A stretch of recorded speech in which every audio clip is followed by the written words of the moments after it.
বন্ধুরা, Spiderman gang versus থেনোসের gang, দেখুই কে কতটুকু শক্তিশালী। এই আমরা থেনোস, তোরা সবাই মিলে আমাদের কিচ্ছু করতে পারবি না। এই দেখ, আমি তোদের বাবা স্পাইডারম্যান এসেছি। এই নে ডিশুম। হায় হায়, আমি এতটা দুর্বল, দাঁড়া আমার বন্ধু আসছে। বললাম তোদের বাবা ফ্ল্যাশ, আমি আসবো তোকে মারতে। এই নে ডিশুম। হায় হায়, কিছুই তো হলো না, আরেকটা দে। এই ডিশুম। ফ্ল্যাশ, তোর এত বড় সাহস, এখনই তোকে মজা দেখাচ্ছি। এই নে এখনই তোর মাথা ফাটিয়ে দেবো। ডিশ।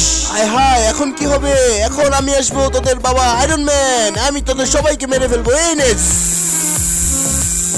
আয় হায়, আমি তো সবাইকে মারতে পারলাম না, এখন কি হবে? আমি আসবো তোদের দাদা গোকু। এই দেখ আমার শক্তি। এই নে। আয় হায়, আমিও তো সবাইকে মারতে পারলাম না, এখন। বন্ধুরা, আপনারা যদি এই ছবিটিকে সুন্দর মনে করে থাকেন তাহলে এই ভিডিওটিতে একটি লাইক করে চ্যানেলটিকে সাবস্ক্রাইব করে দিবেন। কি হবে? এখন কি আসবে? আয় হায়, এই দেখ তখন সকলের বাবার বাবা দাদা